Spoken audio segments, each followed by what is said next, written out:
Hello? I have a few comments. Go ahead. Okay. I saw you used one of the websites called Ahl al-Quran. Hmm. I checked it and then I found it is made by the Quranists. You know, the Quranists who reject the Hadith. Yeah, So but they are. obviously we Muslims, yeah, they're not Muslims. Oh, they are So Muslims. Okay.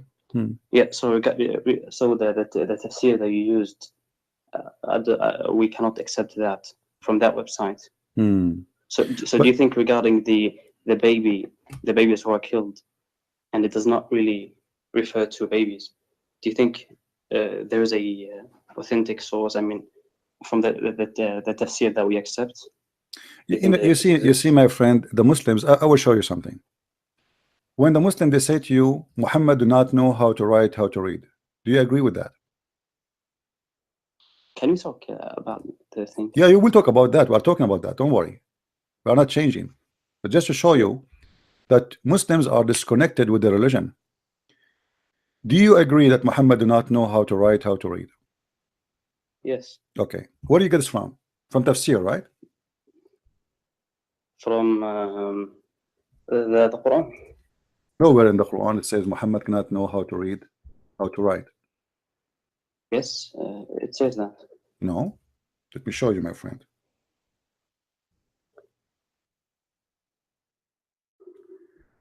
Chapter 2, verse number 78. Give us definition. What is the word ummi mean? You know what ummi, right? Mm-hmm. What ummi mean? Read with me carefully. ومنهم The illiterate, أميون لا يعلمون الكتاب إلا أماني. So who is the ummiyun? Is the the one? unlettered people. No, the one who do not know the book. Do you see it? لا يعلمون الكتاب إلا أماني. So the Quran, this is a book of religion. This is not a book of education about writing or reading. And this does not No, disqualify you, because you know how to write, how to read. Is it true that the Quran call all the Christians and the Jews people of the book? the Jews and the Christians, people of the book. Yeah, people of Yes, the book. that's Okay. correct. Why we are called people of the book? Is that because we know how to write, how to read, all of us? Or because we No, have a because book? because you have a book. Okay. So now why he is calling those who they don't have a book, all of them, they call them ummiyin? Because they don't have a book. Do you agree? I do not agree that Why? The verse in front you of you. can. Well, I don't think that you can use the verse that is used here and say it My means the friend, same thing. no, because this is what the Quran is speaking about. This is about God. He defined you as illiterate or knowledgeable by what? By knowing God, not by writing or reading. If we go in the hadith, you will find that Muhammad, he said, you are a person who said that the one who reject the hadith is not a Muslim for you, correct? Yes, that's right. Okay. Look what Muhammad he said.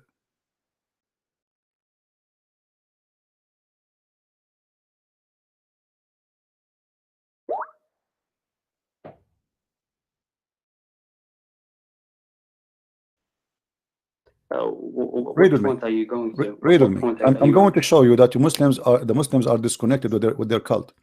This is Sahih Bukhari. This is Sahih Hadith. When Muhammad was in the element of his death, look what Muhammad he said. When Allah Messenger was in his deathbed, and there were some men in the house, he said, "Come near, I will write for you something after which you will not go astray." Some of them, i.e., the companions, said, Allah Messenger is seriously ill. They accuse him to be sick. And we have the Holy Quran. Allah book is sufficient for us.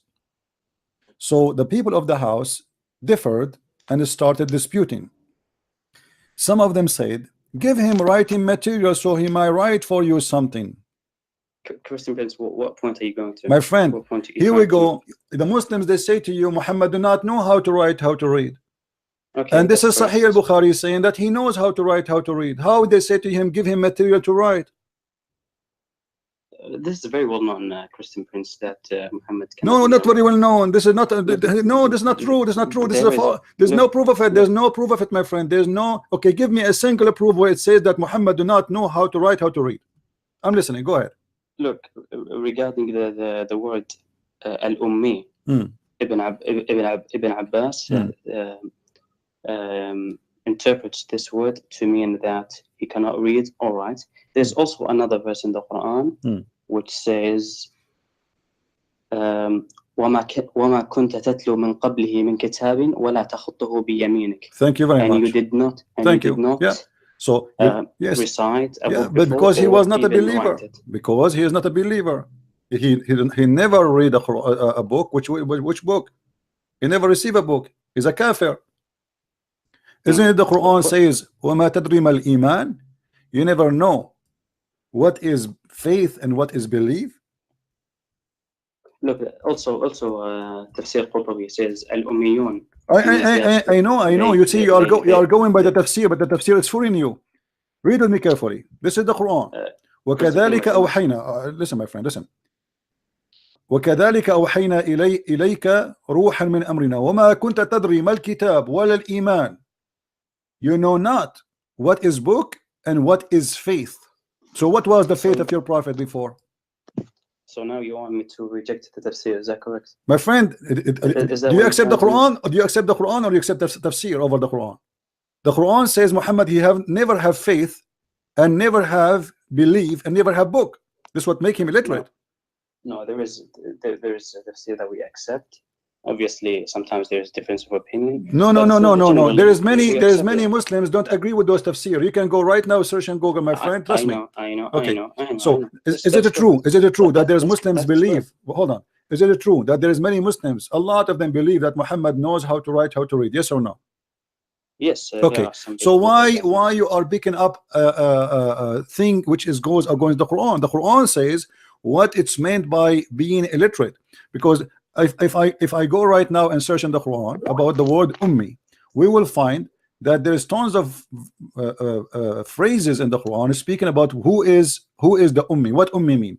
All of it confirm that ummi mean one thing, that the one who have no book.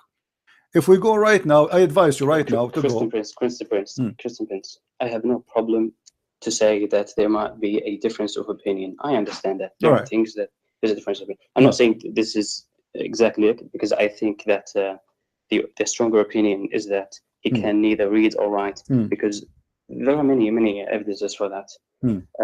But anyway, why do you use a website? Okay, would you say that you didn't know it was made by Qurans? I told you. I showed I showed in the screen that this is Ahlul Quran, which means the Quranic. Correct? Did I lie? No, I showed you. This is made by Ahlul Quran. Okay. Well, the Qurans call themselves the followers of the Quran. Okay. Okay. Let me ask you. Let me ask you. Did Muhammad order you to follow only the Quran, or to follow the Hadith? Allah ordered us to follow the Quran and Muhammad. Okay, guys, the screen. You don't see the screen. Hold on. Oh, sorry for that. People don't see the screen. Give me a second. The Quran order you to follow the Hadith and the Quran. The Quran and the Hadith. Yes. Okay, what verse is saying you have to follow the Quran and the Hadith? Do you know? Have you ever heard of it? Yes. Yes, obey Allah and obey the Messenger. Okay, thank you very much. Obey Allah and obey the Messenger. But your prophet, he said, never write my Hadith. Christian Prince, why are you? How you can follow the Hadith if Muhammad he order you not to write his Hadith? Well, when he said that do not write the Hadith, it was about do not write it at his time. It was not about not following his okay. It was about so isn't it better to write it in his time? Okay, my friend, where it says. Let me just say that, because at that time he did not want people to get confused between the Quran and the Hadith. That's why he said. Where do you get this tafsir from? Is that from your own, or? No, that's what. But does it say here? Does it say here? Does it say here? Don't write it now. Write it later. Does it say that? No, this is generally what we Well, understand. people, because they want to explain why we wrote it for you, so they say, okay, he meant at that time, but as you see, this is the hadith in front of us. Doesn't say anywhere that this is not about certain time. This is about all the time. Same time. Hold on. If we go to the verse, the one we are talking about, the one about al-maw'uda, yeah, the people of the Quran, they gave you a very powerful answers for that. Why? Because they showed you verses from the Quran where the Quran says that I will not take a website made by the Quran. Unbelievable. well, this is your choice. If you don't want, this is your issue. But you see, okay. you have to refute okay. them. You have to refute them in what they said. You cannot I cannot take what they say because they are Muslims and they believe in the Quran and they prove to you from the Quran that this is what it's mean. Well, if they have a wrong understanding, then how you know it's wrong understanding? Where your prophet? Hold on, let us do this. I don't think that, my friend, where your prophet said that this is about killing babies. Did your prophet say that? Obviously I believe that it means that because this is what we all Muslims believe. No problem. But not all Muslims. As you see, this is not all Muslims. This is not all Muslims. If somebody, why not all Muslims? Yeah, that's why I'm asking you. Is there a tafsir by Tabari, by Ibn Kathir, by any Muslim scholar that we trust that says otherwise? So okay, let me ask you. So you are taking the tafsir of Ibn Kathir. Let us say Ibn Kathir. If I show you something from Ibn Kathir and that is disgusting, do you accept Ibn Kathir, or you will say I don't accept Ibn Kathir? When I say Ibn Kathir, Tabari, and all these things, I mean what generally Muslim scholars. I know, my friend. Hold on. I do not accept one scholar for everything he says. Not because I do not like it, but because sometimes scholars make mistakes. We follow them and then. Okay, my friend. Let us do this. Does in the Quran says anything about the word there that this is a girl? What? Does the Quran?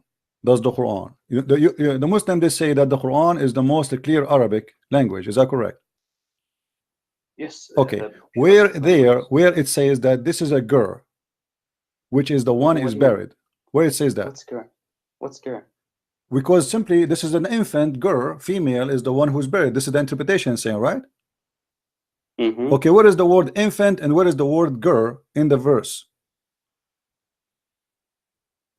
Can't Allah put the word girl there?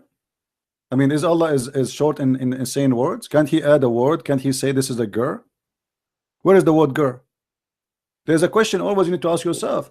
If this is a verse speaking about a girl, then the girl should be mentioned there, but there is no girl. And here they are giving you a very clear explanation, saying that this is against even the Quran, because the Quran it confirmed that an infant child, he is unaware of anything. This is what the Quran says. So, Christian Prince, do you admit that the reliable sources of Islam do not say anything that go against my friend? What we believe? There is a debate. Hold on. You have is the Quran. Okay. There's a debate happening between me and Dr. Ruhi. Have you ever heard of him? From Al-Azhar University. Go watch it. He said that tafsir. I asked him about tafsir. He said tafsir is created to solve a problem. What is the problem? To defend Islam. Tafsir never explained the Quran. If I show you right now Ibn Kathir, Ibn Abbas, etc., and you are the one who said to me, I will pick up my cherries, I will choose what I like, and that mean that yes, because okay, I showed you. If I show you something cheap, okay, listen. Okay, if all I will go with your logic. If all the scholars agree upon one thing, does that mean they are right? Yes. Okay.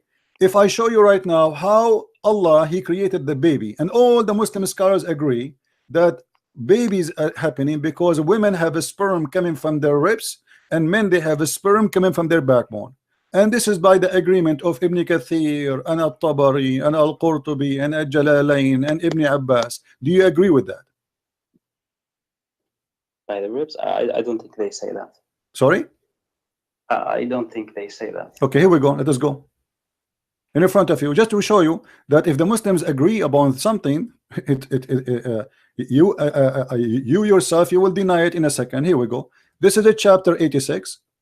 No, I will not deny anything, but I will say that I will look into it. No, okay, my problem. But you said you just said you don't think they will do that, right?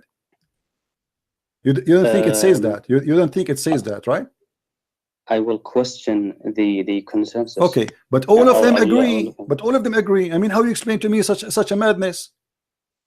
Your point, your logic is, if all the scholars who do interpretation, they agree upon something, must be true. It's not my logic. This is what Islam says. Okay, no problem. But so obviously I'm proving the logic of Islam to be wrong. Here we go. All the scholars agree that women, they have a sperm coming from the ribs, and men, they have a sperm coming from the backbone. Name for me one scholar you like, and I will show you on the screen. Go ahead. We can switch to Arabic. Here we go. This is the Arabic page. Which scholar you want? Let me show you how many scholars here in this list. Everything you wish, whatever you want. Which one you want? Look how long the list. All of them, they agree with the same. So what we will do now? All of them, they say the Quran saying that women have a sperm coming from the ribs, the location of the necklace, and the man have a sperm coming from the backbone. So here we go. The Muslim scholars agree in something very stupid. What you will do? I do not agree with you there. So all the scholars now, okay, you see now, look what you are doing. No. Okay, well, look. A second ago, you said you don't agree with Ahl al-Quran because they don't bring you something coming from the tafsir. I do not agree with your method. No, this is your method. This is your method now. It's not mine, because you are the one who said. You are the one who said. I think you're misunderstanding the tafsir. Which tafsir? Okay, how I understand it? You explain it to me. You explain it to me. I'm not going to choose one, and I will read for you. Choose one. You just said that the sperm comes from the backbone and this and that. I did not say that. No. It's the Quran saying that. The Quran, verse by verse. Yes. I'm saying this is your misunderstanding, I think. So okay. This is why I'm not. My friend. Okay, how it is my misunderstanding? How it is my misunderstanding?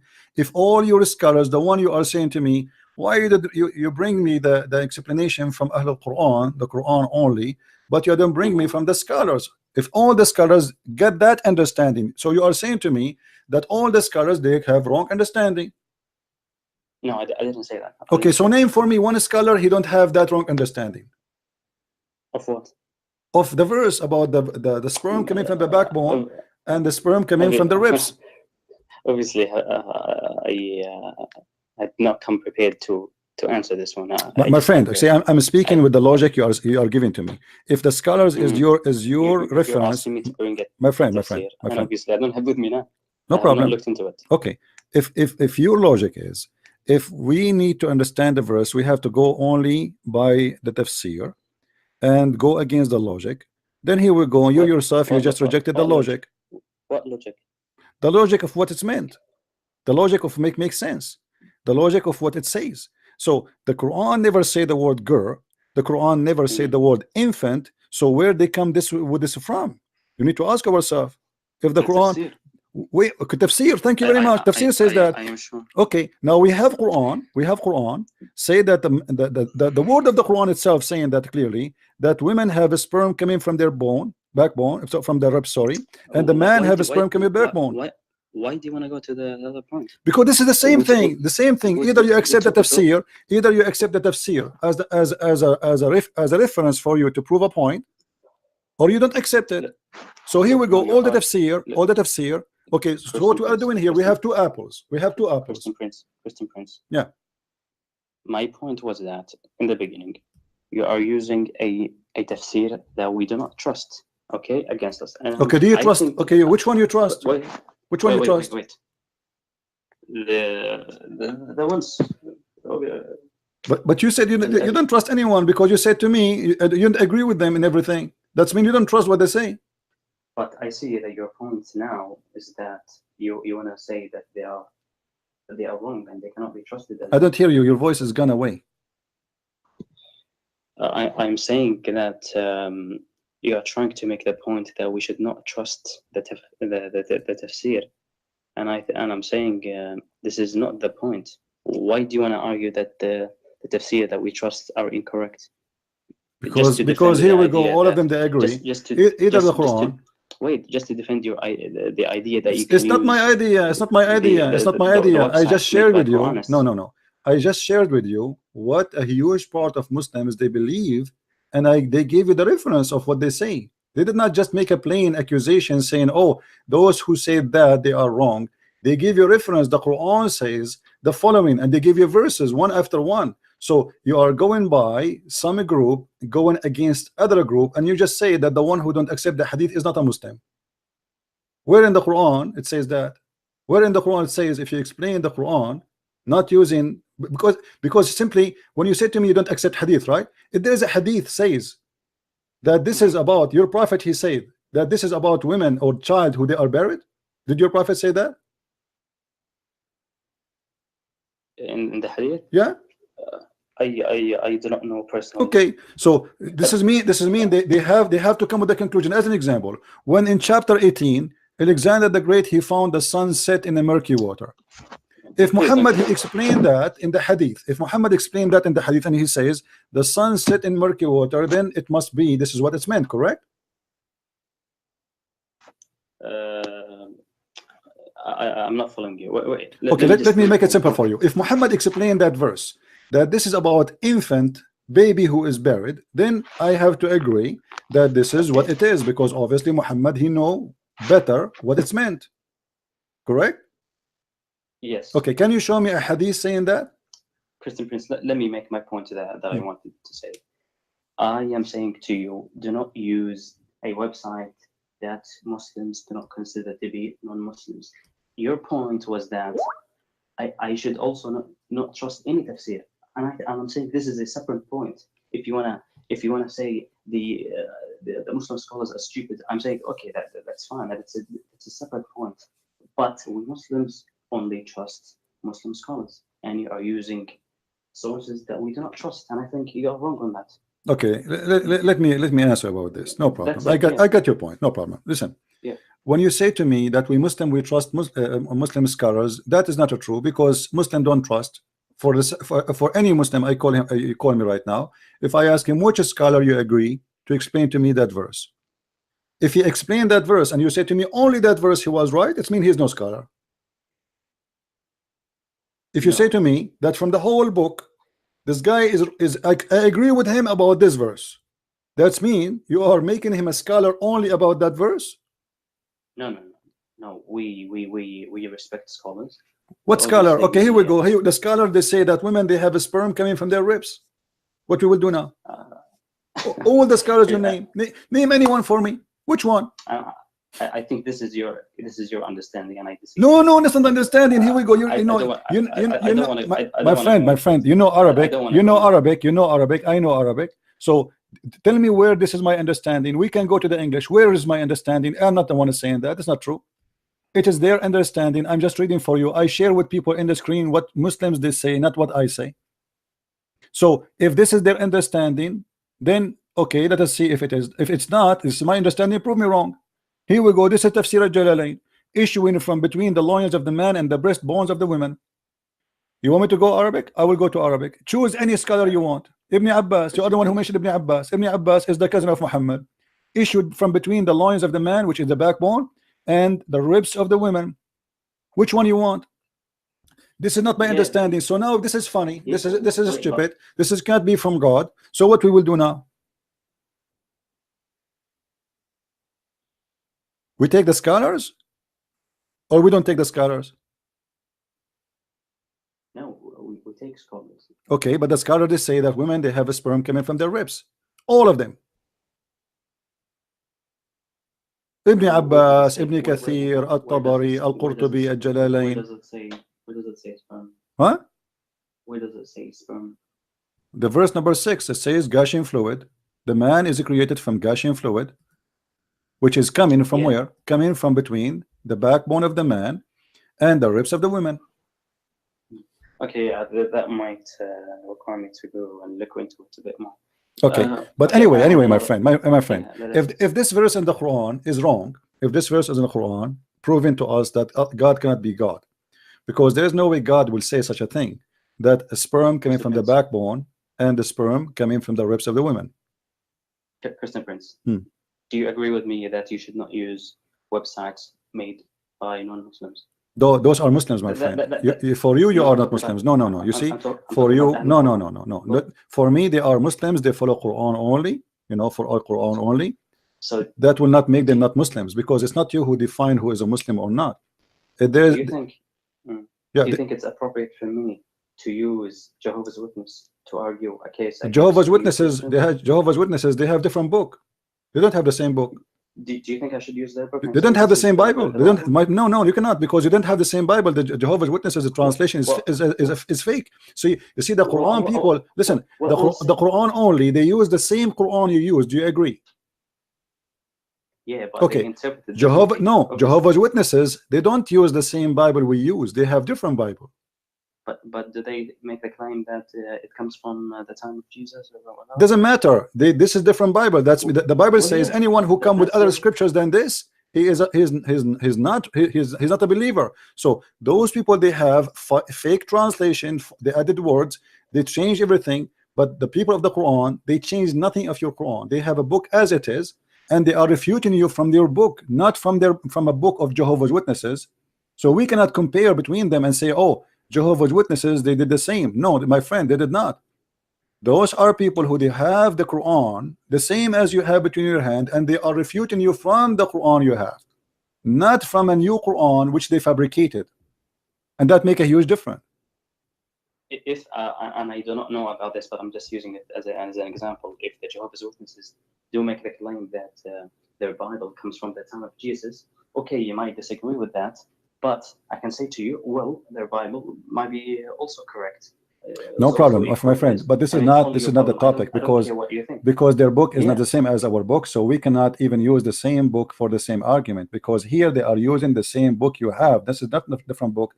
This is not different. They are not using translation. They are using the same exact Arabic, and here they are giving you a very, very good refutation. Actually, if you read with me, it says.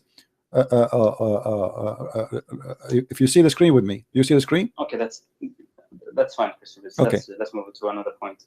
The next point you said about the Prophet flirting with his son's wife, and I am sure you have heard many Muslim scholars have said that this narration is not based on authentic hadith.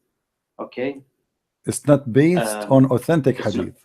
It's not based on authentic hadith. So Muslim scholars have always been saying this is false. That we do not trust it. We do not trust it. And you have been recycling this over and over again. Let us go by what you said. Let us go by what you said. The last time was Shamsi. At the end of his video, in response to you, he said to you, "This narration is weak. We do not take it." So who is Shamsi? Is that a scholar? No, he's not a scholar, but he's okay. Knowledgeable. My friend. If this is not accepted, why it is in the book of Al-Qurtubi, and why Al-Qurtubi, who is a scholar, did not say this is garbage? We will not even put it here. Do you know that the tafsir, they do not say everything we bring is who correct. Is the one then he says if it is not right, why you put it in the tafsir to explain something? If you want to explain something, no, hold on. If you want to explain something to me, are you going to bring a lie to explain it? No. Shamsi said that. Shamsi said, who is Shamsi? I mean, you all keep saying to me, Shamsi said. Where is the reference of Shamsi? Yeah. Can you show me? Well, let me respond to you. I know that the Tafsir of Tabari, he said in his writing that not everything that he mentions in his tafsir is authentic, but he uses whatever he hears in order to explain. But I did not mention At-Tabari for you. I'm not showing At-Tabari anyway. I'm saying to you just to explain that not everything in the tafsir is based on authentic narrations. So we might we use the tafsir to understand verses and stuff like that. But not every narration they bring is based on authentic hadiths. Okay. So when you say that, why do they put it in their books? It's irrelevant. It's just that not everything is accepted by them. All right. But you have been told over and over again, this narration that we don't accept it. Most Muslims do not accept it. Why do you still recycle it? All right. Let's go then to something you like. This is hold on. You see, I'm going with your logic. I'm going step by step. This is Sahih Bukhari. This is Sahih Bukhari. Hold on. Let us see your Shamsi how he can help. Your Shamsi, he said to you that if it is not coming from the Sahih Hadith, we don't take it. Correct? The Hadith. Yeah. If it is Sahih, we accept it. Authentic. Okay. This is Sahih Bukhari. This is Sahih Bukhari. Khawla bint Hakim was one of those ladies who presented herself to the Prophet to give herself, not to marriage, to have sex with her. Aisha said, doesn't a lady feel ashamed of presenting herself to a man? And then this verse came. So now, do we agree with this, or this is a fake hadith? Does it say Sahih? This is Sahih Bukhari. I mean, it's the name of the book is Sahih Bukhari, but it's weak hadith. No, okay. So now we have women who they are coming to the Prophet, and one of them is Khawla bint Hakim, and she is offering herself to the Prophet to sleep with him. Did Khawla bint Hakim became or considered as a wife for Muhammad? You can go right now, search in Google, you will find that none of them is Khawla bint Hakim. Make your point. Okay, then this is about sex. This is about just a pure sex. That's mean that Muhammad, he take women just for his pleasure. I want you to respond to why you still recycle that narration when you've been told over and over again that Muslims don't accept that narration. Why do you? My friend, who is the Muslim who said don't accept that narration? Show me. Who are those Muslims? Every scholar. If you show me the scholar. You did not show me one. Did you show me one? Okay, I'm talking about contemporary scholars. It doesn't matter. You need to show me the scholar who don't accept that. What scholar? You know, if and at the same time, if a scholar don't accept that, and other scholar he accept that, so what we will do now? Which one we will kill? Do you have any scholar today who will accept that narration? You see, you are saying any scholar today. So are you saying to me that the scholars before they accepted, scholar today don't accept it because they are ashamed of it, trying to get away with the shame of Muhammad? Do the scholars today accept that Khawla bint Hakim, she offered herself to the Prophet and she is not his wife? Do they accept that or no? Look, my point, Christian. My point, my friend, my point is very clear. Do the scholars today accept that Khawla bint Hakim, she offered herself to sleep with Muhammad? Yes or no? If she offered herself to sleep with him, why she is not considered as a wife? Unless this is a pure adultery, one night stand or few night stands. Do the scholars today accept that your Prophet, he said, any Muslim women and Muslim man, they can have sex together for 3 days, 3 nights? Do they accept that? Today? No. Why? Why did they accept it today, but they accepted before? Which one are you talking about? Mm-hmm. What are you talking about? Here we go. This is Sahih Bukhari. Your Prophet, he said, any Muslim man and any Muslim women, they like to share the bed together, and the Muslim, they between two bracket temporarily marriage, which is funny because this is not marriage, for 3 nights. If they like to continue, they can do so. If they like, they can separate. Do the Muslim today they accept that or they don't? It's forbidden. What do you mean forbidden? But isn't it your Prophet, he practiced that? It was made lawful and then it was forbidden. My friend, but isn't it, this is a clear proof that Muhammad have no dignity? How a man, he allow a man and a woman to share bed together for 3 days, 3 nights? What is the logic of that? I came to talk to you about specific points. No, I'm not talking about specific point. You see, I'm not going. No. You see, I'm showing you how the scholars today, they are gamers. Here we go. This is what is accepted by Islam for centuries, and the Muslims, they accept that. Okay, hold on. When the Prophet he said, anyone he is proud about his father, tell him to go and bite the penis of your father. Do the scholars today feel ashamed of that, or they accept it? Christian Prince, let me again say something. It's irrelevant whether whatever you talk about is authentic or not, or we should trust this scholar. My friend, but you did not show me. You did not show me that At-Tabari, he said that this hadith is not accepted by him. Did he say that? You said that look, At-Tabari said there's some hadith in the explanation is not authentic, correct? Okay. Did he say that this hadith is not authentic? which one? About Muhammad flirting with the wife of his son.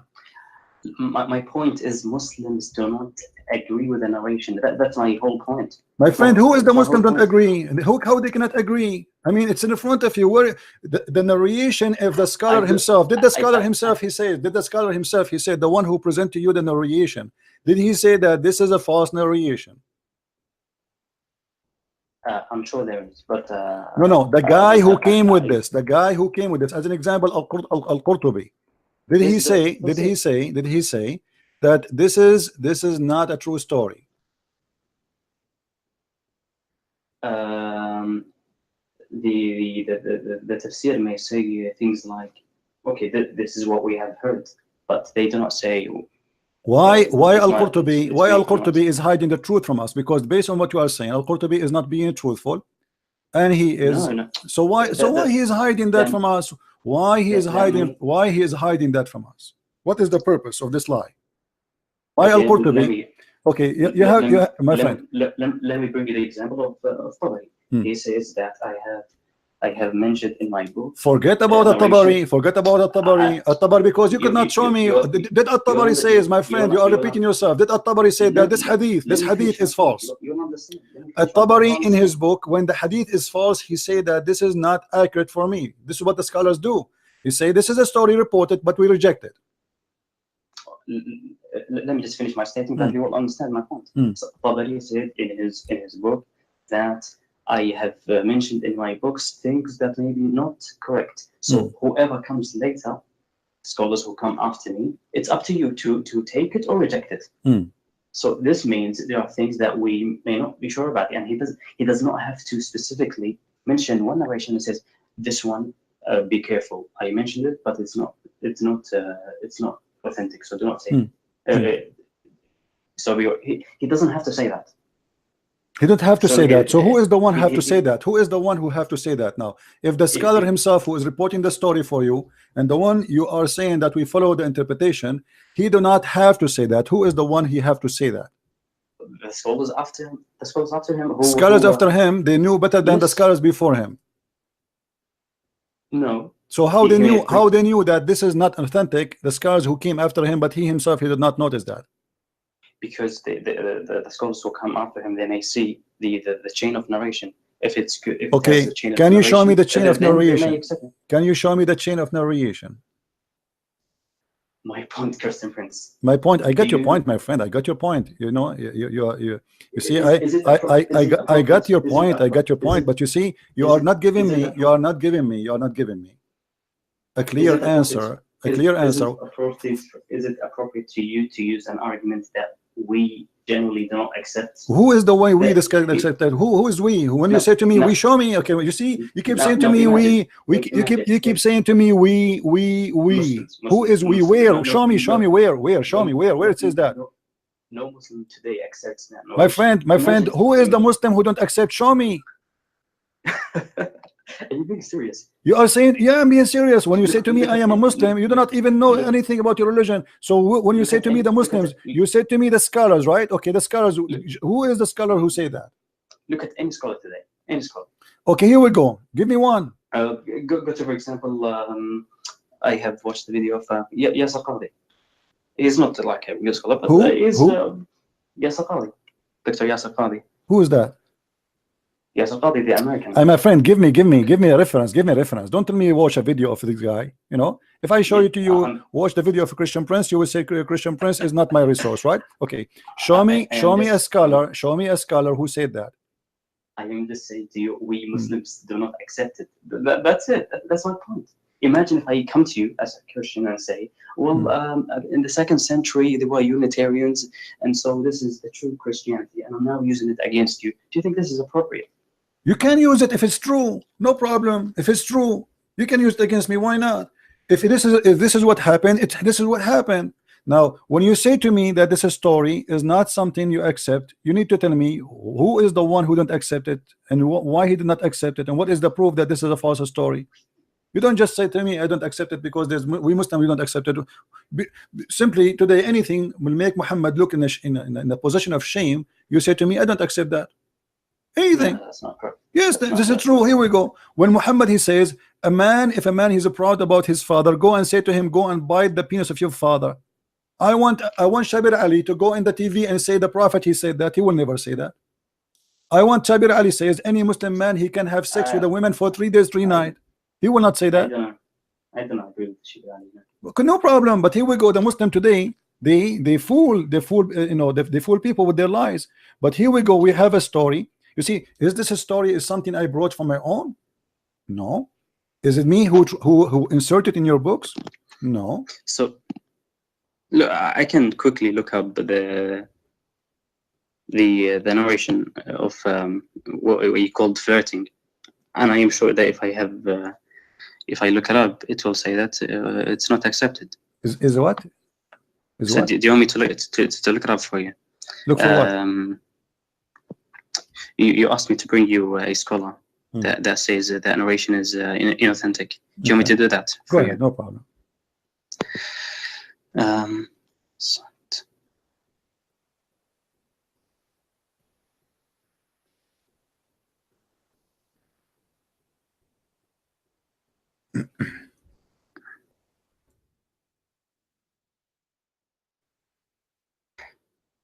Okay, this one website, the one I trust, Islam Web. Okay, can you give it to me, please? Can you send it to me in Skype? Okay.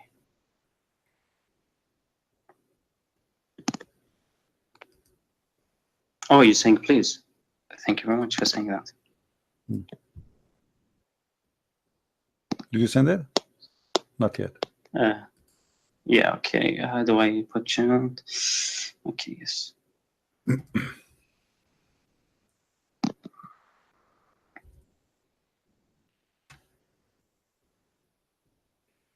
All right, we will show it in the screen so everybody can see what you showed me. In the beginning, no problem.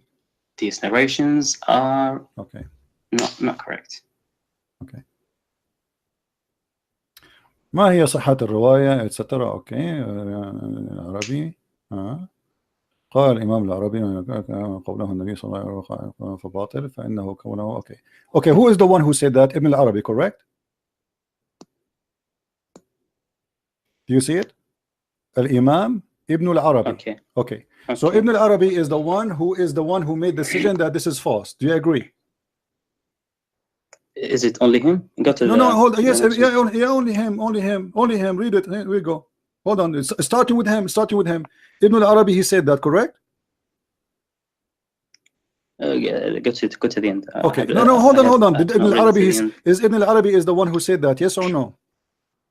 One of them. Okay, but isn't it Ibn al-Arabi is the one who said that if the Prophet his eyes fell into a woman, her husband must divorce her?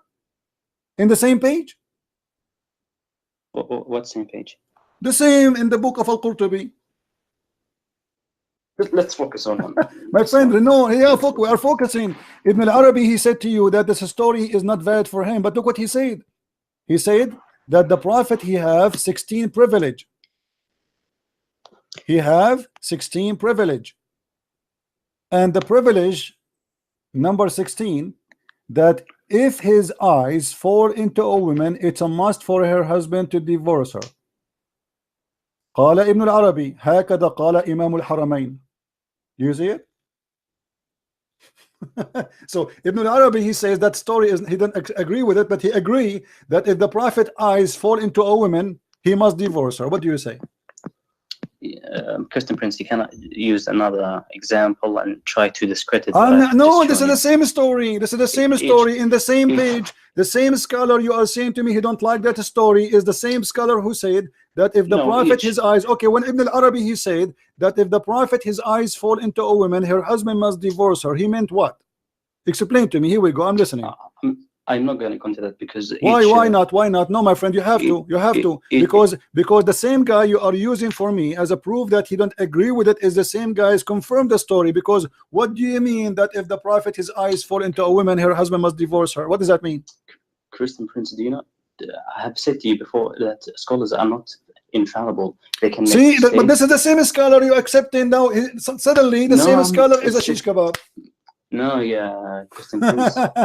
Not every narration, every story has to be investigated alone. My friend, And- yeah, and alone, we- alone, we- yeah, we- alone, we- alone. But yes, you are yes, going you by a cannot use- scholar. Look what you are doing. You are taking a scholar over the same scholar, the same person. No, The same person. Look, imagine Not here. me, Imagine not me, not me. how much here game we play.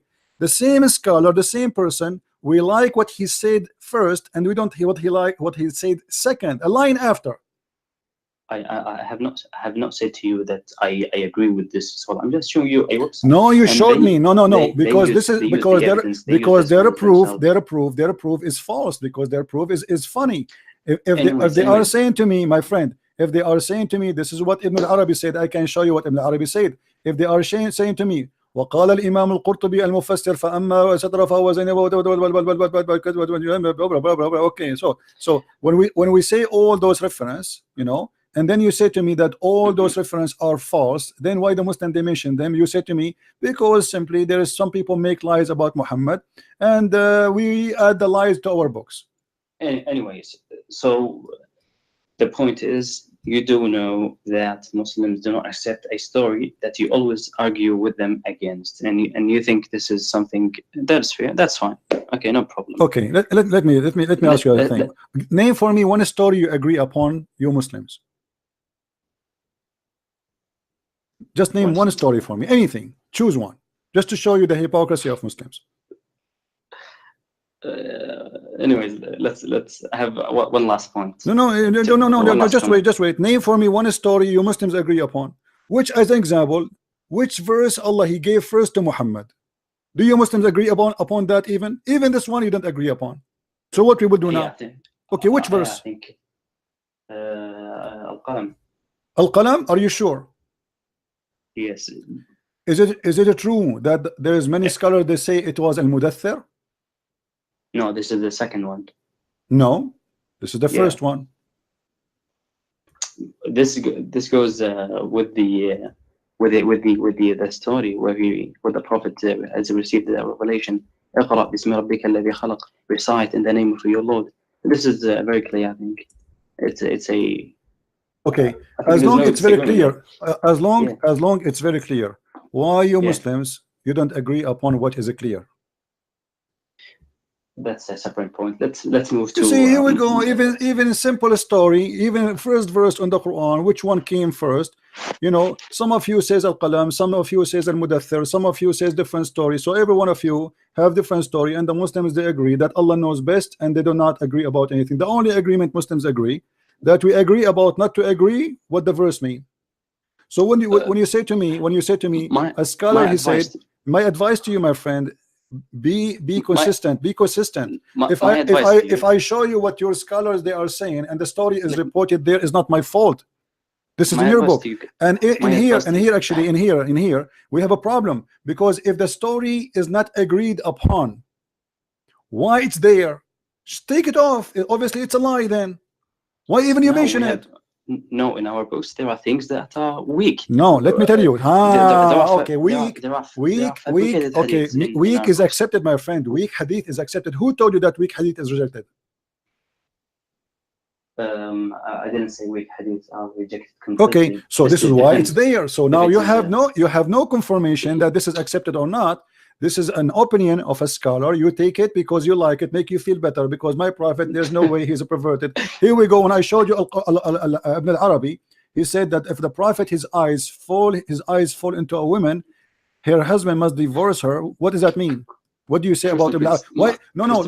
Hold on. Why Ibn al-Arabi saying such a thing, disgusting thing? Why he's saying that? Wallahi, I don't know. I have never come. Okay, but no problem. But I'm asking you as a gentleman. I'm asking you.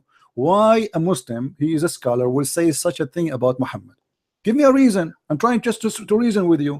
I am a Muslim scholar. I love Muhammad, and he is my prophet. Why in the world I want to say that Allah he favor Muhammad in many things? One of them, if his eyes fall into a woman, her husband must divorce her.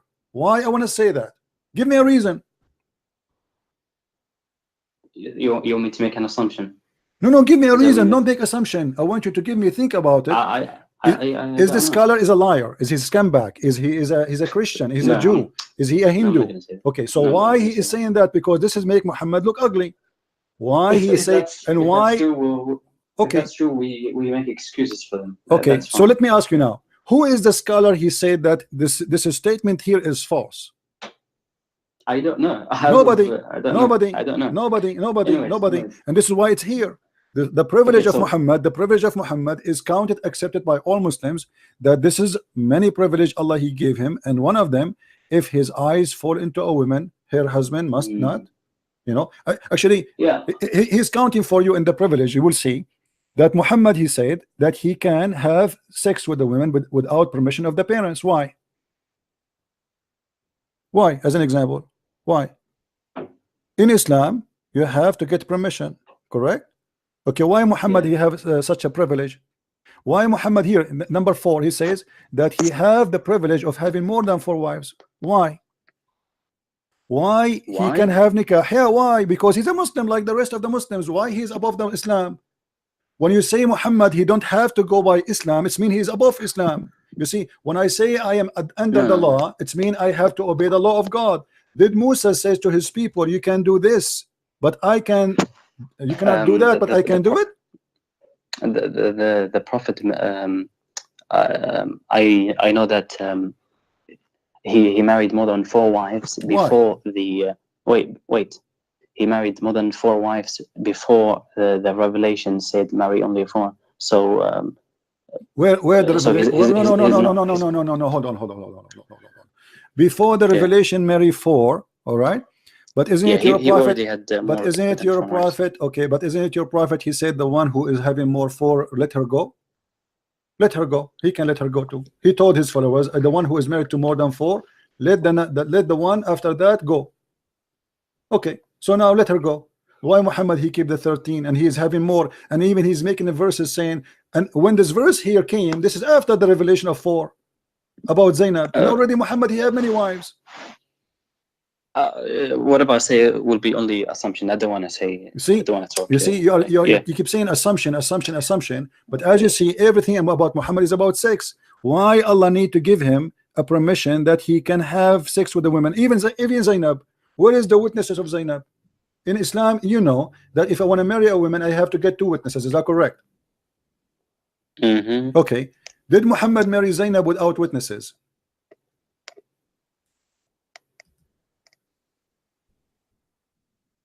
No idea, man. Well, Muhammad he married her without witnesses, which means this is adultery. How come if a Muslim he go and have sex with a woman, he is committing adultery? I really don't care about these things. So what do you mean you don't care? You have to care, my friend.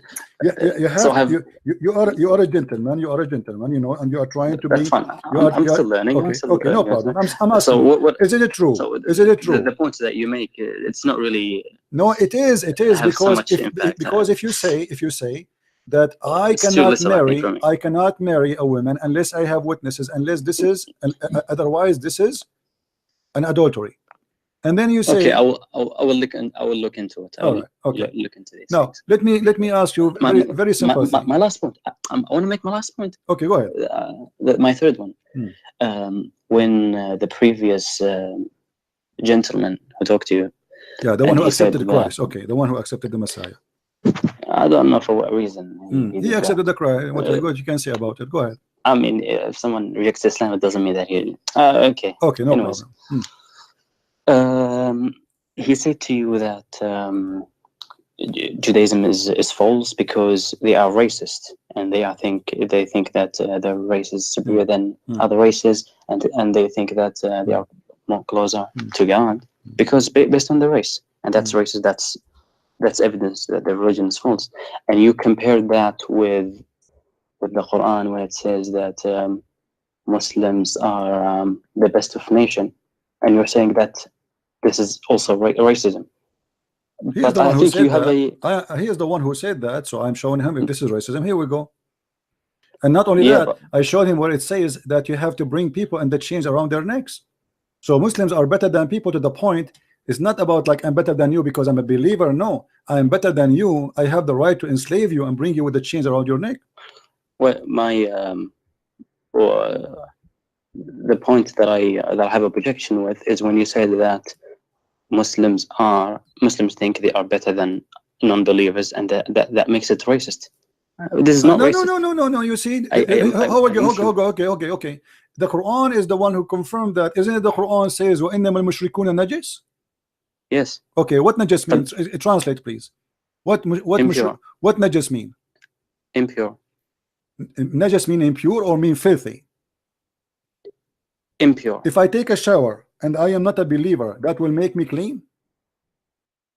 No, the impurity of the non-believers is spiritual, not physical. Okay, so now they are impure from inside them, inside out, which means they are filthy. Okay. No, only inside. Okay, let me ask you, if I call you now najis, is that an insult?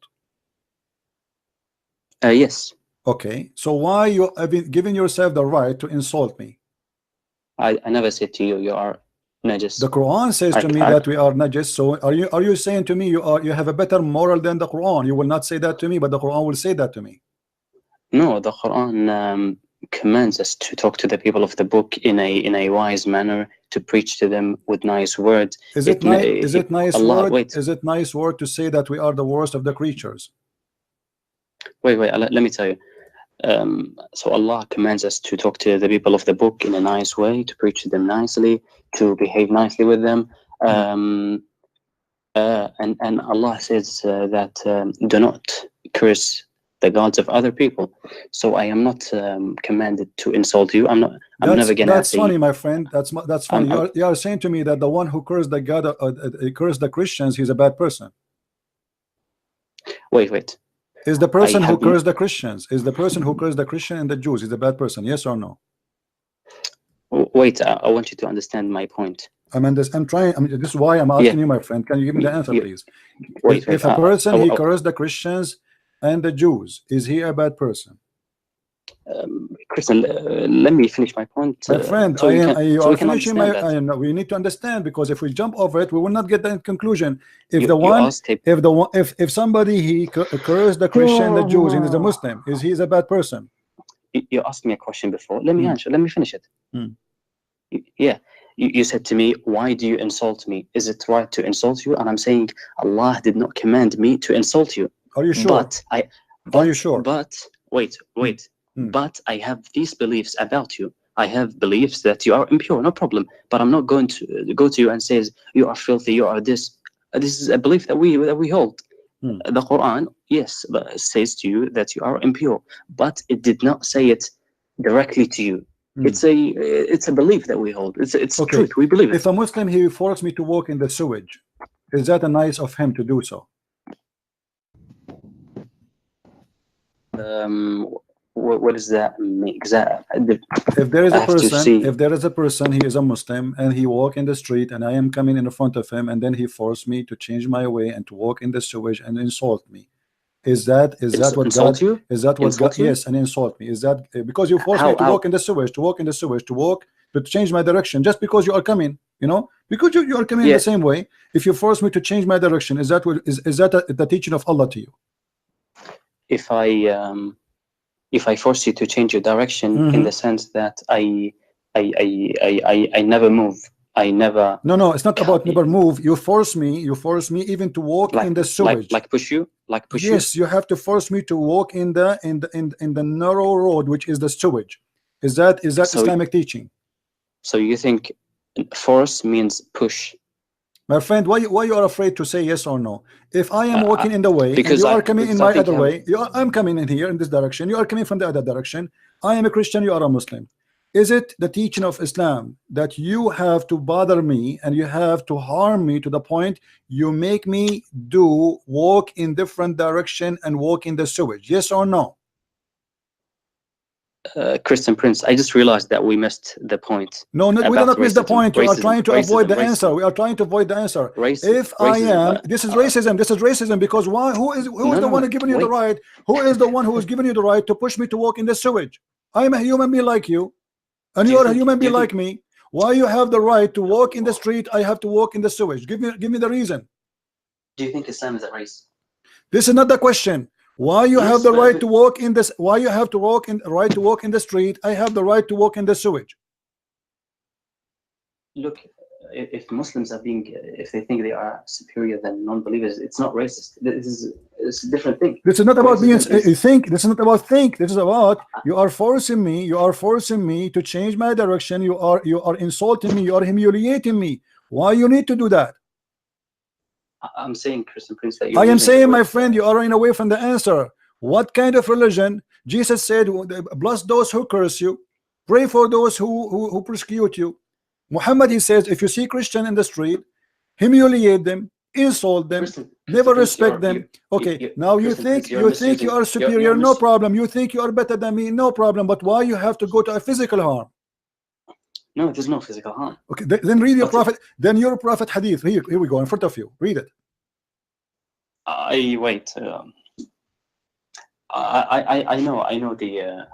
know the commentary, the tafsir of this verse, and it means that when you walk and you see a Christian coming in front of you, do not move and let them take the path. Wow. Why? It means that walk confidently, be proud, and make them move. So because Muslims are, superior. That's exactly what it means. It doesn't mean that. So you see, guys, we are not racist. We are not racist. We believe that because I'm a Muslim, I have the right to walk you in the sewage. This is not about not to move. Don't lie. It says force him to go in the narrowest part of it. Yes, you are a liar, my awesome. friend. You see, I was very polite with you all this time, and you are upset. You are upset because the person before you, he left Islam, and Muhammad get busted. But look at this. You get yourself busted, and I walk with you all the way to the end. Where there it says don't move. Why you are a liar? It says force him to go in the narrowest part, which means is the sewage. In the old day, the sewage used to be open in the side of the road where the dirty water go. So a Muslim, he have a duty to force the Christians to walk in the sewage. And you are saying, yes, we are superior. We are superior. We are better than you. Sewage. It's a sewage. It's a sewage. Force. What does it mean? You think it means push, and I'm saying it doesn't mean push. It says force him. How you can force me? How you can force me? It says force him. Force him can mean that make them. How you can make me? I'm not going to walk in the sewage. You tell me, okay, I'm walking in the street. I'm walking in the street, and you are walking in the street. How you can force me to walk in the sewage? Explain to me. Use your wisdom. Here we go. What you will put? You will put for me a carrot and say, hey, Christian Prince, there's a carrot there. Jump and get it. I'll give you an example. If I was walking in a very narrow street, I could, go back and give the person in front of me I could give him a chance to walk, but I also could not give him a chance, and I walk straight to him and I make himself go back. It's like when you drive a car. You see, my friend, your prophet, he got you busted. Look what it says. Force him to the narrowest part, which means this is not the narrowest street. Force him to the narrowest part. So he is the Muslim, he is walking in the wide part, you walk in the narrowest part. Why you are lying? I mean, everybody is laughing at you. Hypocrite, liar. I call you gentleman, I call you are a nice person, I call you trying to see if you can get something good out of you. But you keep lying, jumping like a monkey from place to place, all over the place. You're a prophet, he is a child molester, you cannot get away with it. You're a prophet teaching you violence, to disrespect people and to harm people. You cannot get away with it. Don't say it. I'm saying that it's right in front of you. It's in front of you. If I say to you, you are not kafir, you will be insulted. If I say to you, you are najis, and by the way, you Muslims are najis because you are the one who kissed a black stone. You are the one who kissed a black stone, which is a vagina. And the hadith says, calm down. Listen. This guy, I'm coming. No, don't worry. That's why we talk. You are the one who said you go by tafsir. What if I show you that the black stone used to be the vagina where women they put their blood vagina in it? I don't want to go into that because. See, here we go. He don't want tafsir now. He want tafsir for the one su'ilat, wa'idat. But you don't want tafsir for this one. So Muslims are hypocrite. When they want, they choose what they like. When they refuse, the same as the sperm coming from the backbone. You refuse all the Muslim scholars' explanation about the backbone and the sperm of the women coming from the ribs. Why? Because you are a hypocrite. When you want, you want the interpretation of the scholars only. And when you want, you refuse all the scholars. I never said that. Okay, then it choose for me a scholar. Choose for me a scholar. Then it choose for me a scholar speaking about that. Listen. Get me I busted. don't want to discuss this. I don't Why want you to don't want discuss to? Why this. you don't want to discuss that? Why? Because this is very embarrassing. This will explain that Muhammad is a false man. No. Then choose for me a scholar you agree with. Chapter 86, verse number 7. Give me a scholar. He explained to us the verse in correct way. Can you? Christian Prince, do you think that Islam cannot be racist? Islam is a racist religion because it's not what Islam says, what Islam make it. Islam make the race is about being a believer. That is the race in Islam. Yes. So why do you compare the racism in Judaism to Islam? It's different. It is not me who compare it. It is you. It's you Muslims who claim that the Jews are racist. Why? Because the Bible says that they are chosen people of God, but the Quran confirmed that. Look. I think the racism, to think you are superior in terms of race, I think that's wrong. But if you think that you are superior in terms of belief, I think this is justified. Let me ask you. I am better than someone who does not believe. I am better than a criminal. I am better than a criminal. I'm better than these people. I have no problem in saying that. Okay, let me ask you. Let me ask you. Did Allah created the black people to go to fire? Yes or no? You mean black people? Black people. I'm talking black people. Yes, black people. Did Allah create them from the beginning to go to the hellfire? No. No? Okay, read this hadith for me. You mean, okay, so let's explain. So no, don't explain. Read the hadith first and then explain. Here we go. So this is At-Tirmidhi. Hold on. At-Tirmidhi is one of the Sahih books. The Muslim, they have 6 hadith books, writers, or considered as authentic. And this is At-Tirmidhi, one of them. Allah Messenger, peace be upon him, he said, Allah created Adam when he had to create him, and he struck his right shoulder, and there emitted from it white offspring, as if they are white ants. He struck his left shoulder, and there emitted from it black offspring, as if they were charcoal. And then he said, to those who they are emitted from the right shoulder, go to paradise, and I don't mind. And those who they are emitted from the left shoulder, go to hell, and I don't mind. Is that racist or not? I have to read it again. Where is this from? This is At-Tirmidhi. What's the? Is it authentic or not? Here we go. Is it authentic or not? Is it authentic or not? I mean, come on. Well, you see, I mean, don't guys, look at this madness. Look at this stupid religion. This religion is full of what is authentic and what. Why at Tirmidhi he mentioned? Why the Tirmidhi he will say the Prophet he said so? If he did not say so, is at Tirmidhi, is an Imam at Tirmidhi a scholar or he is a scumbag? Yes, he's a scholar. Okay, so why a Muslim scholar? Why a Muslim scholar? You accept him as a scholar? He will say such a lie if it's not true.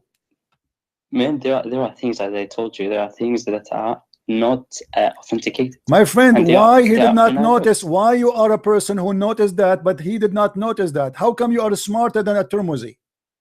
Our scholars themselves tell us that there are Abdul, don't tell me our scholar. This guy is a scholar. He is the scholar, not you. Why this scholar did not notice that this cannot be true? But all I'm going to say is I will not accept the hadiths that are not authenticated. Okay, so, hold on. How you know it's not authenticated? I am asking you. How you know? How you know it is not authenticated? That's why I'm asking you. Go down. Is there any evidence that it doesn't say anything? It says the hadith, and this is your Muslim website. Here we go. This is al-ilm.com, al-ilm.org. Sorry, al-ilm.org. This is your Muslim website, not my website. Okay, copy the hadith and look for it in another place and see if it's. Copy the hadith and look for it in another place. What's wrong with this place? To see if it's authentic or not, we have to know. Okay, why it's not authentic? I'm asking you if it's authentic. I'm asking you why it's not authentic. Give me a reason for why it's not authentic. I'm not saying it's. If it's not authentic, why it's there? I don't know. There are things that are not authentic. What do you mean it's not? There's no thing is not authentic. Why is that there? I'm only gonna say to you, if it's authentic, we can you know, I can read it. But For if it's not, for sure you will say to me it's not authentic. I guarantee you will say that, because this is disgusting. You see, anything will make Islam look bad. The Muslim, they will say it's not authentic. This hadith was there. This hadith was there for more than 1,000 years, and you Muslims have no complaint about it. Now it's not authentic. I've never said that. I've never said that. So okay, if this hadith is authentic, okay, let me ask you: if this hadith is authentic, does that mean Muhammad is a bad person? Muhammad can never be a bad person. See, it doesn't matter. Even if Muhammad, you say so. See, guys, see the hypocrisy. Okay, so now why you are saying this is not authentic right away and making a conclusion? Okay, how many times? So I am saying to you. Okay, now I'm asking you. Allah, if Muhammad he said that, is that will make Muhammad bad? You said no. So which means even if Muhammad he is racist and he hate the black people, still you will not have a problem with that. Okay. If that hadith is authentic, then because the Prophet is always perfect, he can never say things that are wrong. Who is the donkey? Who is the donkey? He said to you. Who is the donkey? He said to you that Muhammad is always perfect. Does that mean you Muslim believe that Muhammad is God? No, I'm saying perfect. You are saying to me he is perfect. Everybody heard you. You said he is perfect. He's always perfect. Guys, did he say he's always perfect? Perfect human character. Yeah. Perfect human character. That's mean he's perfect. Yes. When you say perfect, what do you mean by perfect?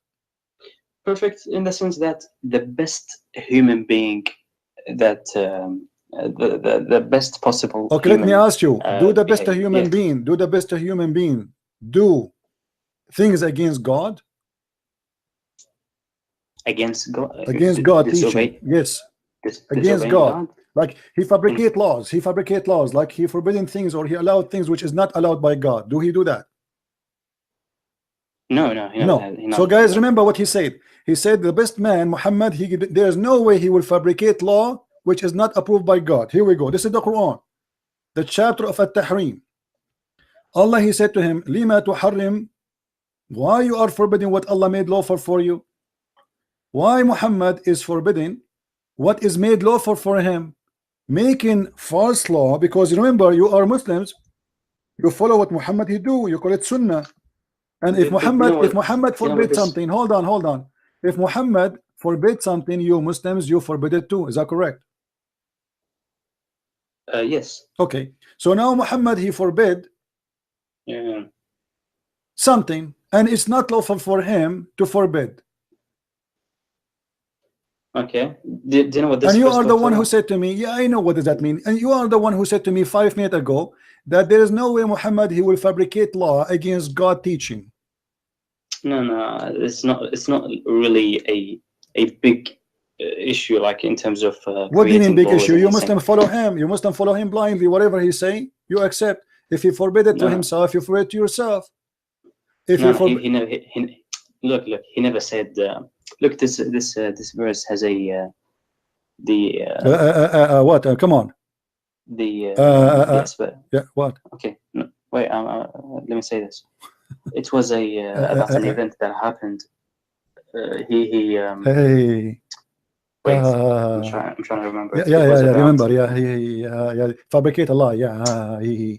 Come on. He fabricate lie. He fabricate a law. Let me remember. Man, let me say this. Let me speak. It was about a honey. It's about honey. It's about honey. How Muhammad forbid the honey if the Quran speak of the honey? He never forbid honey. Wait. You are the one who just said to me. You are the one who just said to me he forbid honey. He did not. He forbid himself from eating honey because his wives were. Okay. What if I get you busted that this is about Muhammad cheating with his slave? Well, I'll show you evidence that it's about honey. Okay. I know there's conflicting. Hold on. A second ago, you said this is not about honey. So now, confirm to me. Is it about honey or not? Is it about honey or not?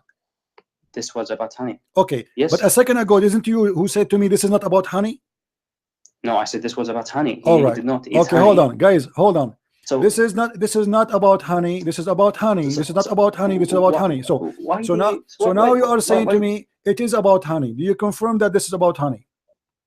Yes, this was about honey. He did all right, here we go. Honey because his wife. Okay.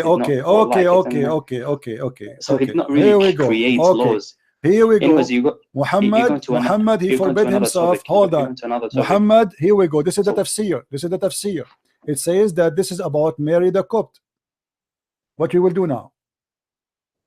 I know that the honey exists. This is not about the no problem, but the tafsir says that this is about Mary the Copt. What we will do? The one I trust is about the honey. I think we will go with the honey story. Let us go with your version. Okay, Muhammad, he forbid himself from eating honey. How you said to me a second ago that the prophet, he will never forbid something is not approved by Allah, and Muhammad, he forbid himself from drinking honey. Why?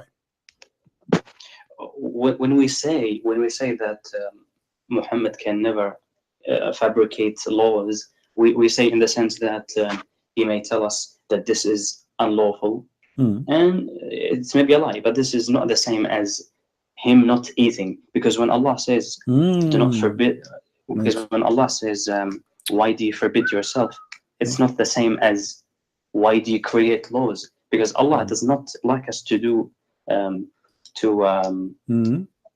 Allah does not like us to for example to make things that are lawful. Look, I think there's a difference in terms of law and in terms of I think this one is okay. This is Tafsir Ibn Abbas. You mentioned to me before. You mentioned to me before Ibn Abbas, correct? Ibn Abbas looked like you like him. This is Ibn Abbas. What Ibn Abbas he said about this story? Read for me. Christian Prince, you're not going to convince me of this. I'm not convincing you. I'm getting you busted. This is Ibn Abbas. Is Ibn Abbas work for Christian Prince? Okay, let me find you the story. Let me find you. Don't find me the story. It's in front of you. Here we go. He says this is about your prophet was sleeping with Mary the Copt. I'll find it myself. My friend, I know what you will find. No problem. Here we go. Ibn Abbas in the front of us. We can find. We get you. We get you about the honey. Don't worry about it. Ibn Abbas, is he lying here? Man, what do you always say? Is he lying or is he not a scholar? Why he's saying that? Is it Ibn Abbas? Is it Ibn Abbas the one who Muhammad only named him as a scholar for Islam? Muhammad, he prayed, he asked Allah for Ibn Abbas to be the Hibrul Ummah, the ink of scholarship. Okay, so Muhammad, he is the one who promote Ibn Abbas to be the scholar of the nation. And as you know, if Muhammad prayed to Ibn Abbas, obviously Allah will accept his prayer, correct? If Allah prophet, he prayed to Allah that to make Ibn Abbas the scholar of Islam. Are you saying to me that Allah, he did not answer Muhammad's prayer? No. Okay, so here we go. Ibn Abbas is giving us the interpretation. Are you saying to me that the prayer of Muhammad came in the wrong person, the wrong location, he chose the wrong one? Here we go. Because this is by the guidance of Allah, Ibn Abbas became a scholar of the nation. And look what he's saying. This is about Mary the Copt. Okay, no problem. No problem. Okay. So why Muhammad I go with the one that about the honey story. Okay, no problem. Let us go with the honey then. Why Muhammad forbid the honey? Why Muhammad forbid the honey? He did not forbid it. He forbid it. It says lima tuharrim. Why you forbid yourself? Why you forbid yourself?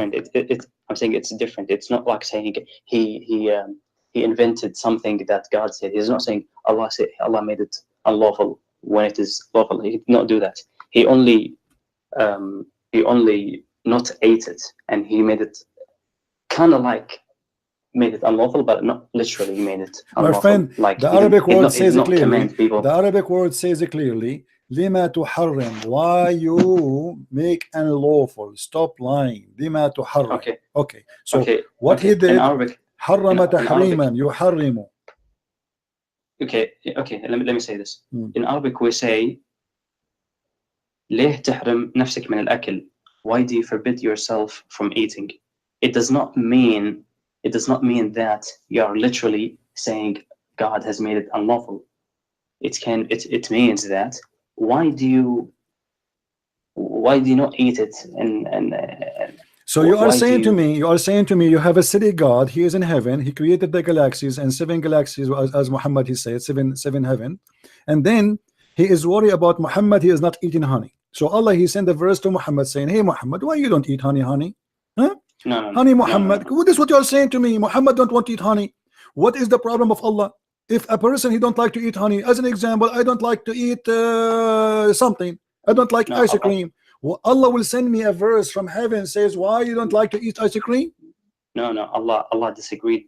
Allah did not like the when Muhammad forbid himself. He obeyed his wives. Okay, what is the problem with to Allah? not What eat is of the that. problem of Allah? Why he is, this is very important. Muhammad, he don't want to eat honey. Why it is a big Okay. issue for Allah? It's because he obeyed his wives and he And why made his the wives Bible. don't want Muhammad to eat honey? What's the problem? That's it. Oh, now we're changing the topic. No, we are not, You- because you are saying to your- me your- his wives. your point- No, we are not. We are not. This is funny. Your- Why your- the no, wives no, of your- Muhammad? your Why the point was- wives of Muhammad? This your is how point funny you was- are. Why the wives of No, no. Muhammad? Listen. You are so Why upset. did- I why did you understand. change You are topic? very upset because people leave in Islam after talking to me. No problem. But now more people will leave Islam listening to you. Why the wives of Muhammad? They force Muhammad to do not to eat honey. So you want to change the topic? I'm not changing the topic. You see, he you are forbid scared. himself. You see, when you are in the corner, you say you are changing topic. We are speaking about the same topic. You just said No, that the prophet of you are the one who said that the prophet of the prophet wives they force Muhammad not to eat honey just to make them. Guys, did he say that Allah he said to Muhammad, why you obey your wives? Did he say the word obey? Okay, Muhammad obey his wives, which means they gave him an order not to eat honey according to you. What kind of a prophet he obey his wives regarding such a silly thing? What do you mean by obey? And what do you mean he will not eat honey? And why the wives they are forcing Muhammad not to eat honey? Are they anti-honey group? So your objection is no longer about him forbidding what Allah has made lawful. He will go. He forbid. You are the one who said that. Allah, because Allah is making an issue of it. You see. Now I see. You are trying to run away. You are the one who said. You are the one who said. Everybody heard you. That Muhammad he obey. Everybody is laughing at you. More Muslims will leave Islam. You will see. Listen, Muhammad he obey his wives. Muhammad. I'm no one. You are no one. No. Now you are no one because now you make people over your prophet. Listen. How Muhammad he obey his wife? Explain to us. Go ahead. So do you agree that do you agree that you said that Muhammad he obeyed his wife? Your objection before was about. Did you say that? Did you just say that Muhammad obeyed his wife, or I'm lying? Did you say Muhammad he obeyed his wife? Was your problem about forbidding what Allah has made lawful? Yes, my problem is about what forbidding. Okay, so why he forbid it? Hold on. So you are saying to me you have a prophet of God who is not forbidden from eating honey, but he is willing to disobey his God, and he obey his wives in order to make his wives happy over God. That's what you just said to me. So now we have a person whose name is Muhammad is obedient to his wives, but he is not obedient to Allah. No. What do you mean no? It's you who said that. Muhammad, when he forbid the honey, he was obedient to Allah or obedient to his wife? You are the one who used the word obey. You are the one who said Allah he said to him, why you obey your wives? You are the one who said that. Look, the word forbid, as I said to you in the beginning, it's different. You know, in Arabic when we this say, is not the question. Why Muhammad obeying his wives over obeying Allah? He is a prophet of God. He's always guided and he is always protected by Allah. So how Muhammad he makes such a stupid thing, obeying his wives? He did not disobey Allah. Okay. It's quite different. No, he did. He did. He's not saying this is unlawful for me and Allah Abdul, let me get you busted. Did Allah he says to him, I forgive you in the verse? In this verse? In this verse, it's that Allah he says to him, Wallahu ghafurun rahim, and I forgive you, and Allah is all merciful over you. Did he forgive him? So he forgive him. This is a sin. Allah has in this verse especially. Allah says he's forgiven and merciful. Yeah. Forgiven for what? For the sin he did. Which one? Which he forbid himself from having sex with Mary the court. According to you, it is honey. Okay, so regardless, it is honey or it is Mary the court, and obviously it's Mary the court. Allah he say, I forgive you for doing that. So it was a sin, and Muhammad is forbidding himself, and obviously Muhammad he is the one who fabricated this verse. He forbid himself from having sex with Mary. She is not his wife, and it's a big fat lie. The Muslim they say he married her, and I can show the proofs right now. He never married her. He was sleeping with her, and she is not lawful for him because there's nowhere in the Quran it says you can have sex with a slave girl unless she is captive. Is that correct?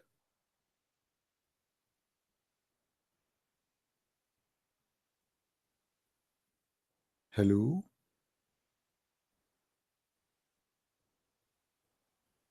Are you there? Don't die on me.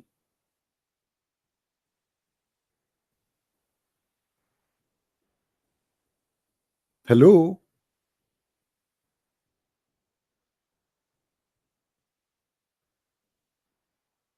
You are there. I hear you breathing.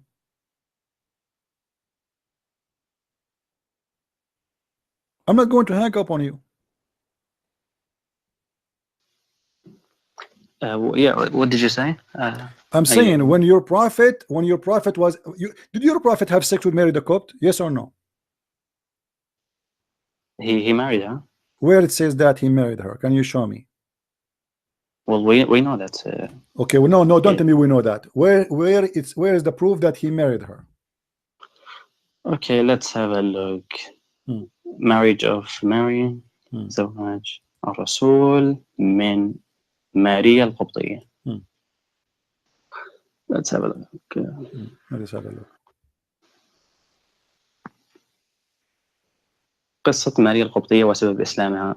The story of Maria the Copt and her conversion to Islam. Conversion too. She converted too. Okay. Yeah. Okay. Right, Islam.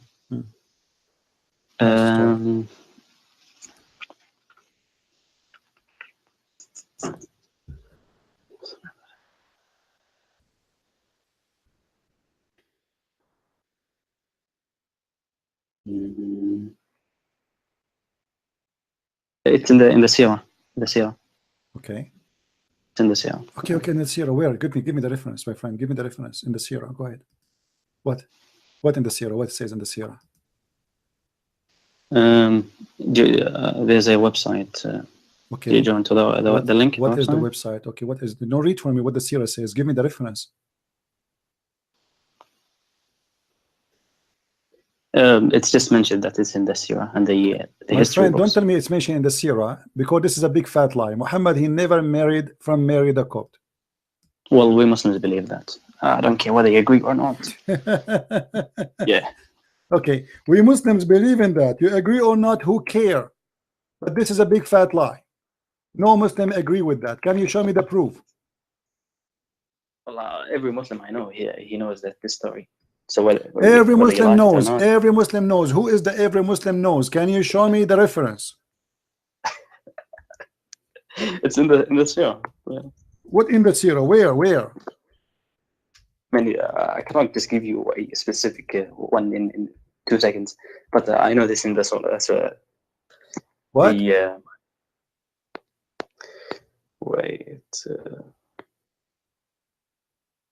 Anyways, what's your point? We believe it to be. My point is that your prophet here, he made something forbidden, which is not to sleep with Mary the Copt. And Allah, he said to him, why you are making unlawful what is made lawful for you? Can you show me where it says that Mary the Copt was lawful for him? And you agreed that Muhammad, he slept with Mary.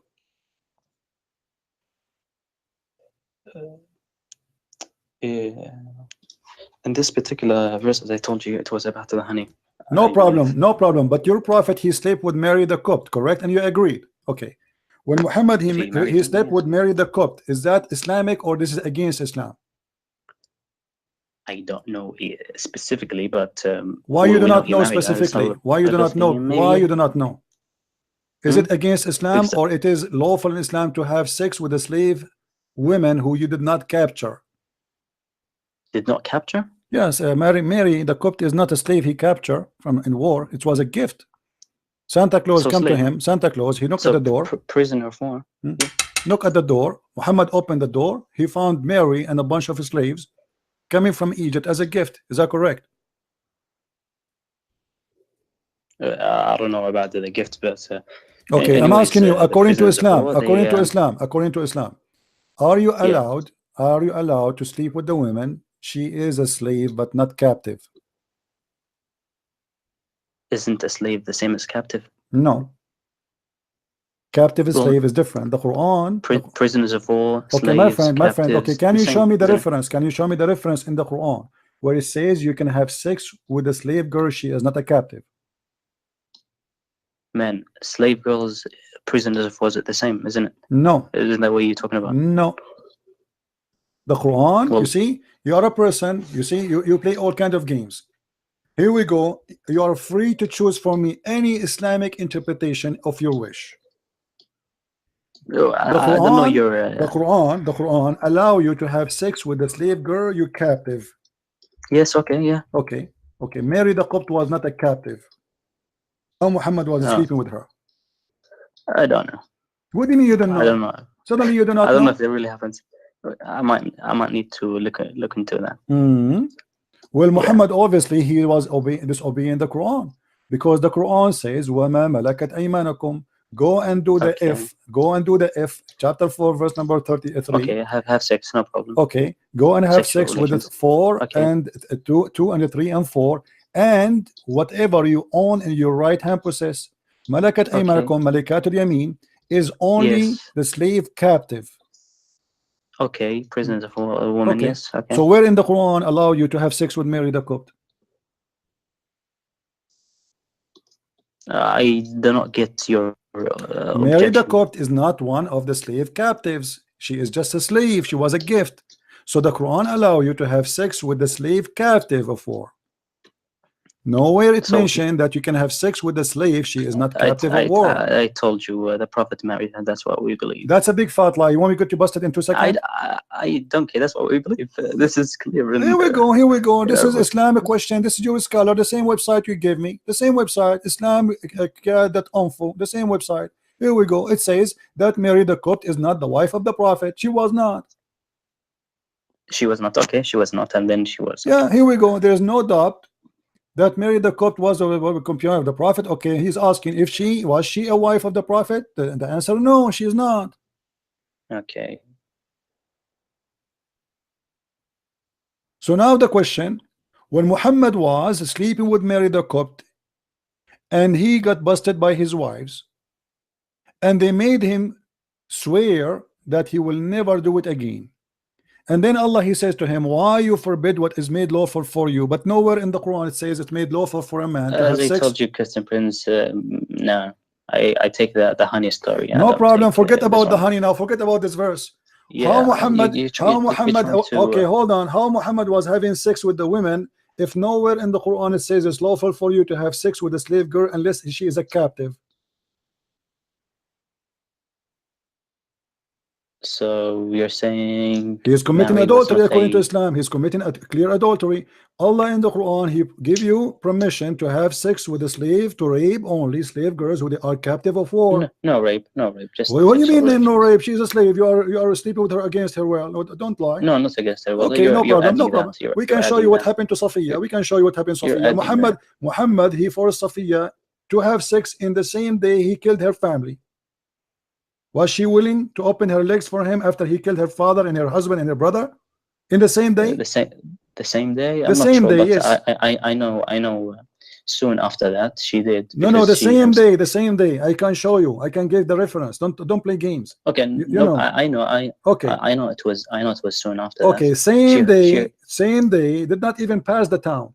In the same day, do you think a woman, her husband, he was killed, and her father was killed, and her brother was killed just 2 hours ago, and now she will take off her panty willingly to a man who killed her family?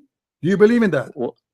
Well, we know she herself. So why not? She herself said that she's horny. Was willing. Yeah, she's willing. She said that absolutely. Is it a guy who was guarding your prophet because he was afraid that she might kill the prophet when she's sleeping with him? And the prophet, he said to him, why you are here? He said, I'm afraid that she will kill you because you just killed her father and you killed her brother and you killed her husband. You just killed them. Now answer me. Right. Why your prophet sleeping with Mary the Copt if nowhere in the Quran allowing him to sleep with her? She's either his wife. She is not his wife. Here we go. This is Jewish scholar saying she never married him. Or she was a prisoner of war. She is not a prisoner of war. She was a gift from the ruler of Egypt. She was. I don't know. I don't know. To that. My friend, Yeah. I'm very thankful that you call me. I'm sure many Muslims, they will leave Islam because you did a very good job. And you I'm can no one. I just want Yeah. to tell them that I'm no one. I'm just. Suddenly you one are no who's one. speaking, yeah. Okay, you are no Yeah, I'm one. no one. Right. Okay, you are Yeah, no one. obviously I'm Yeah, no but one. no problem. I told Mr. you, No us One, those who my are more guys, Mr. knowledgeable No than me. One, Mr. No One, he was a great help Yeah. exposing his prophet. His prophet, No, he is the one who said the prophet, he obey his wives over obeying Allah. No, I did not say He that. is the one who said that he's a I did prophet. not say that. Yes, you I know, did not say that. actually you discovered for us a very important thing. You are the one who Hold uses. on.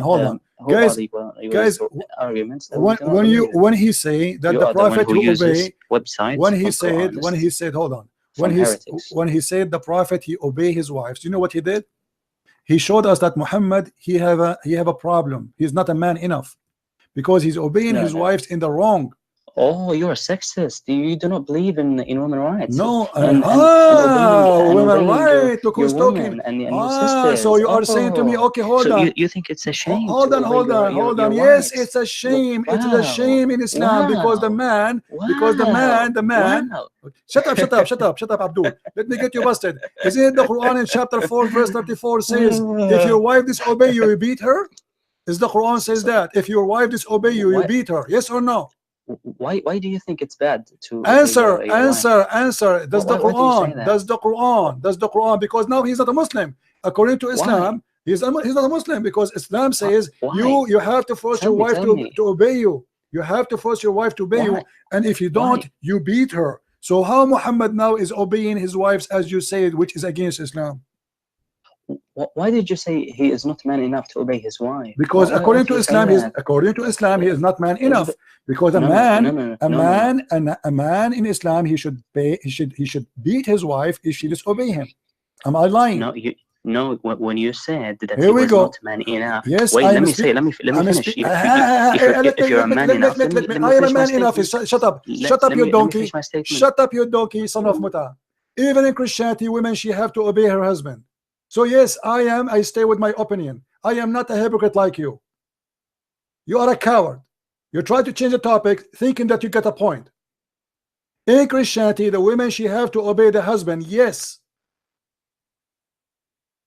You are stupid and you have no dignity. You keep jumping like a monkey from topic to topic trying to avoid the problem. In Christianity, the women, she have to obey the husband. When you go in the church, the priest will ask the man and the women, and he will ask the women, are you willing to live with this man and to obey him?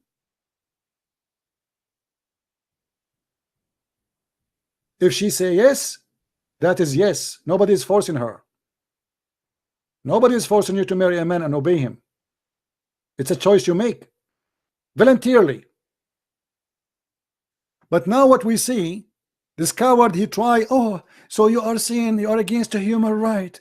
Again, suddenly this is a human right. This is the Quran. The Quran says if your wife disobey you, you beat her.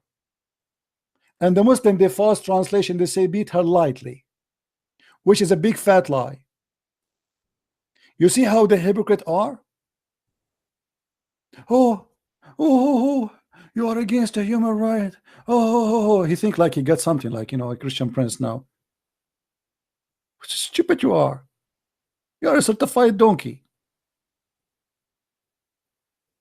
Literally.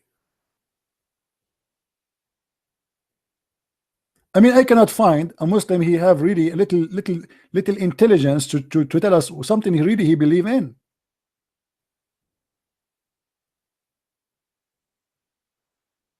He is willing to change everything he believe in a second. Suddenly, in Islam, the woman, she should not obey her husband. But as you see, the man, he can beat his wife. If we go right now to the interpretation, and he is the one who said to me, why you show us from a website which is not authentic scholar talking? Here we go.